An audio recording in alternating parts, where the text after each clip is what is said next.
Something very interesting happened when superhero movies started to be increasingly successful and a huge source of profit for big studios. The source material started to be respected more and adapted more closely. But still, even today, that's not always the case. There are still films that look at the comics and go, well, we could do that, or we could just make up our own stuff, and then go ahead and make up their own stuff. And those are the movies we're talking about. Here's our list of famous superhero movies that got it all wrong. Batman v Superman: Dawn of Justice. DC and Warner Brothers' first attempt at making a Marvel Studios shared universe is rife with divergences from the source material. Superman is basically hope incarnate, not the type of guy to mope on his couch for half a movie and then tell Lois, no one stays good. By establishing Supes as a pessimist prone to inaction, the movie inevitably feels a bit depressing. To make matters worse, the film also paints the world's greatest detective, Batman, as a largely unthinking rageaholic, and it ignores Batman's long-standing commitment to the sanctity of all human life, having him kill and plot to kill others.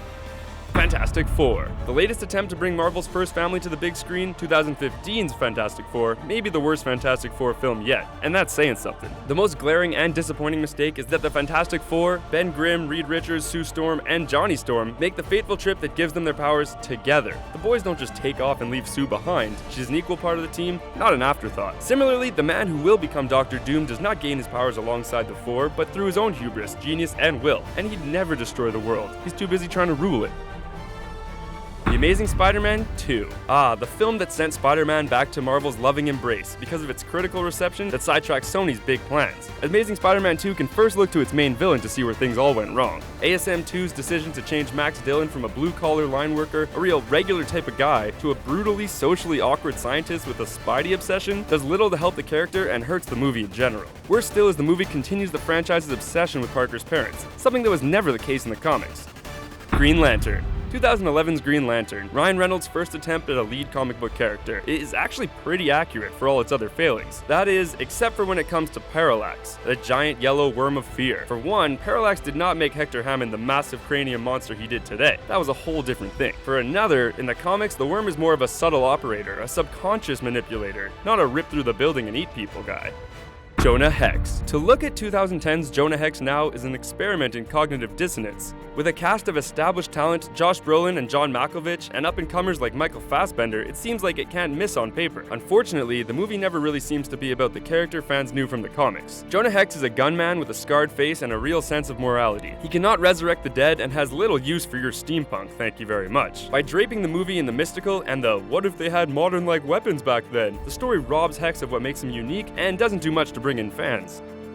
X-Men: The Last Stand. Back when The Last Stand was set to debut on screens in 2006, it seemed like a can't-miss prospect. Even the switch of directors from Bryan Singer to Brett Ratner, while a bit disconcerting, couldn't possibly hurt a franchise with such solid foundation and great setup for a third installment. Then it came out.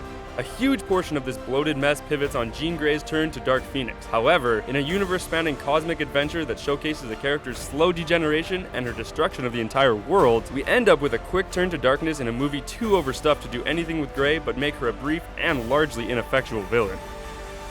The Punisher. In the 80s, Hollywood tried to adapt The Punisher on the cheap, and the results were generally considered laughable. By 2004, however, with superhero films already improving in prestige, a return to the gun-toting vigilante felt like a good bet. Punisher is a rare film in that it manages to be both too dark and far too silly for its source material. Take, for instance, the motivating event. In the comics, it is the accidental crossfire killing Frank Castle's wife and 2 kids. In the movie, it's a full-scale planned assault on the Castle family reunion that sees every member of Castle's family murdered by gunfire. His parents, his aunts, uncles, nieces, nephews, his wife, his kids, all of them. And then half an hour later, the movie tries to make us laugh at Castle's neighbor. Catwoman. Being a spin-off of a sequel that came out more than 10 years before and with none of that talent involved should have alerted filmmakers to the danger that was Catwoman, but it didn't, and things got worse from there. Halle Berry's character Patience does not exist in DC Comics, so from the jump the movie is far afield from the source material. Add in the mystical and legacy angles that suggest that Catwoman is a title passed down through generations via mystical cat bites, I'm not sure Catwoman the movie could even spot the source material anymore.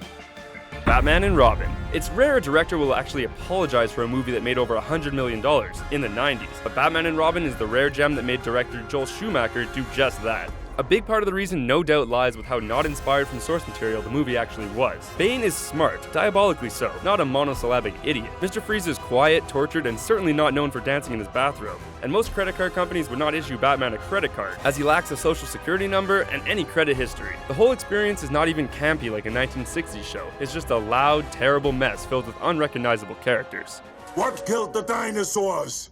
The Ice Age! So there you have it, there's our list of famous superhero movies that got it all wrong. What other examples do you know of movies that veered from the source material? Let us know in the comment section below, and don't forget to subscribe to our channel for more fun videos like this one.